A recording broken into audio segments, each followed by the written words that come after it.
Japan is an island by the sea filled with volcanoes and it's beautiful. In the year negative a billion, Japan might not have been here. In the year negative 40,000, it was here, and you could walk to it, and some people walked to it. Then it got warmer, some icebergs melted, it became an island, and now there's lots of trees, because it's warmer. So now there's people on the island, they're basically sort of hanging out in between the mountains, eating nuts off trees, and using the latest technology, like stones and bowls. Ding dong, it's the outside world, and they have technology from the future, like really good metal and crazy rice farms.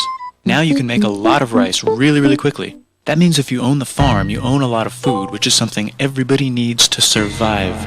So that makes you king. Rice farming and rice kingdoms spread across the land, all the way to here. The most important kingdoms were here, and here. But this one was the most important, ruled by a heavenly superperson, or emperor for short. Knock knock, get the door, it's religion. The new prince wants everyone to try this hot new religion from Biekt. Please try this religion, he said. No, said everybody. Try it, he said. No, said everybody again, quieter this time. And so the religion was put into place, and all the rules that came with it. Then the government was taken over by another clique, and they made some reforms, like making the government govern more, and making the government more like China's government, which is a government that governs more. Hi, China, they said. Hi, dipshit, said China. Can you call us something else other than dipshit, said Japan. Like what, said China. How about Sunrise Land, said Japan. And they stole China's alphabet and wrote a book about themselves. And then they made lots of poetry and art and another book about themselves. Then they stopped moving the capital every time the emperor died and kept it in one place for a while, right here. And they conquered the north, finally. Get that squared away. A rich hipster named Kukai is bored with modern Buddhism, visits China, and learns a better version, which is more spiritual. Comes back, reinvents the alphabet, and causes art and literature to be great for a long time. And the royal palace turned into such a dream world of art that they really didn't give a shit about running the country. So if you live outside the palace, how are you supposed to protect your shit from criminals? Hire a samurai. Everyone started hiring samurai. Rich, important people hired samurai. Poor people who could not afford to hire samurai did not hire samurai. The samurai became organized and powerful, more powerful than the government. So they made their own military government. Here, they let the emperor still be emperor, but the shogun is actually in control. Breaking news, the Mongols have invaded China. We've invaded China, said the Mongols. Please respect us, or else we might invade you as well. Okay, said Japan. So the Mongols came over, ready for war, and died in a tornado. But they tried again, and had a nice time fighting with the Japanese, but then died in a tornado.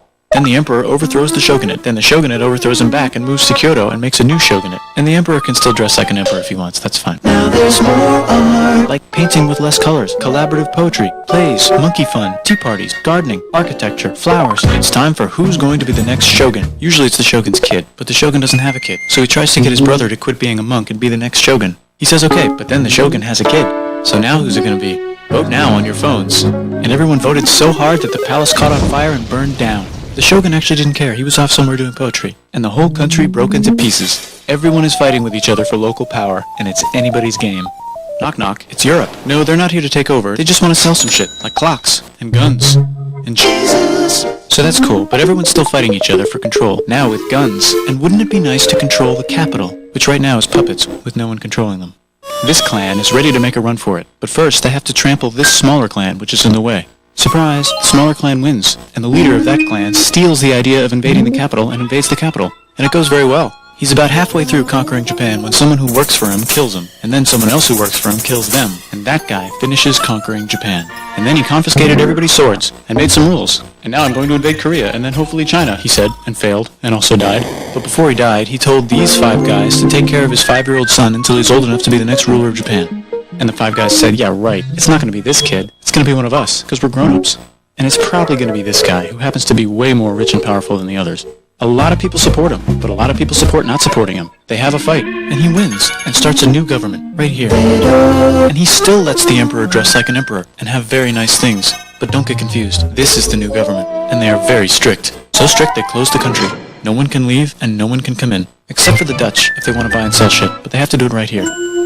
Now that the entire country was not at war with itself, the population increased a lot. Business increased, schools were built, roads were built, everyone learned to read, books were published, there was poetry, plays, sexy times, puppet shows, and Dutch studies. People started to study European science from books they bought from the Dutch. We're talking geography, skeletons, physics, chemistry, astronomy, and maybe even electricity. Over time, the economic and cultural prosperity began to gradually slow down. Knock knock. It's the United States, with huge boats, with guns. Gunboats. Open the country. Stop having it be closed, said the United States. there's really nothing they could do, so they signed a contract that lets the United States, Britain, and Russia visit Japan anytime they want. Choshu and Satsuma hated this. That sucks, they said. This sucks. And with almost very little outside help, they overthrew the shogunate and somehow made the emperor again and moved him to Edo, which they renamed Eastern Capital. They made a new government, which was a lot more Western. They made a new constitution that was pretty Western, and a military that was pretty Western. And do you know what else is Western? That's right, it's conquering stuff. So what can we conquer? Korea. They conquer Korea, taking it from its previous owner, China, and then go a little bit further. And Russia rushes in out of nowhere and says, "Stop, no, you can't take that. We were going to build a railroad through here to try to get some warm water." And Russia builds their railroad, supervised by a shit ton of soldiers. And then when the railroad was done, they downgraded to a fuck ton. Did I say downgrade? I meant upgrade. And Japan says, "Can you maybe chill?" And Russia says, "How about maybe you chill?" Japan is kind of scared of Russia. You'll never guess who's also kind of scared of Russia. Great Britain. So Japan and Great Britain make an alliance together so they can be a little less scared of Russia. Feeling confident, Japan goes to war against Russia, just for a moment, and then they both get tired and stop. It's time for World War I. The world is about to have a war, because it's the 1900s and weapons are getting crazy, and all these empires are excited to try them out on each other. Meanwhile, Japan has been enjoying conquering stuff and wants more. And the next thing on their list is this part of China and lots of tiny islands. All that stuff belongs to Germany, which just had war declared on it by Britain because Britain was friends with Belgium, which was being trespassed by Germany in order to get to France to kick France's ass because France is friends with Russia, who was getting ready to kick Austria's ass because Austria was getting ready to kick Serbia's ass because someone from Serbia shot the leader of Austria's ass. Or, actually shot him in the head. And Britain is currently friends with Japan, so you know what that means. Duh, Japan should take the islands, which they wanted to do anyway, so they called Britain on the telly to sort of let them know. And then they did it. And they also helped Britain a little in there with some errands and stuff. Now the war is over, and congratulations, Japan, you technically fought in the war, which means you get to sit at the negotiating table with the big dudes, where they decided who owns what. And yes, Japan gets to keep all that shit they stole from Germany. You also get to join the post-war mega-alliance, the League of Nations, whose mission statement is to try not to take over the world.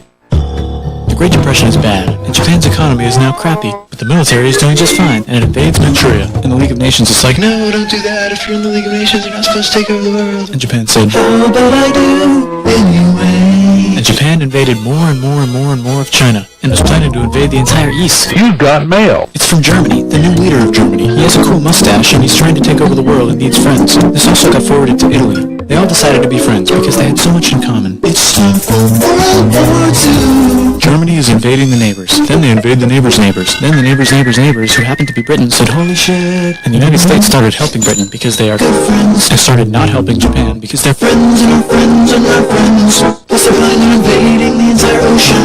The United States is also working on a large, very huge bomb, bigger than any other bomb, ever. Just in case.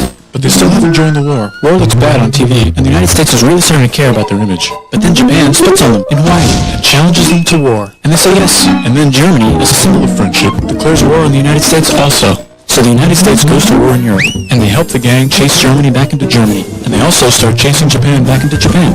And they haven't used the bomb yet, and are curious to see if it works, so they drop it on Japan. That should up too.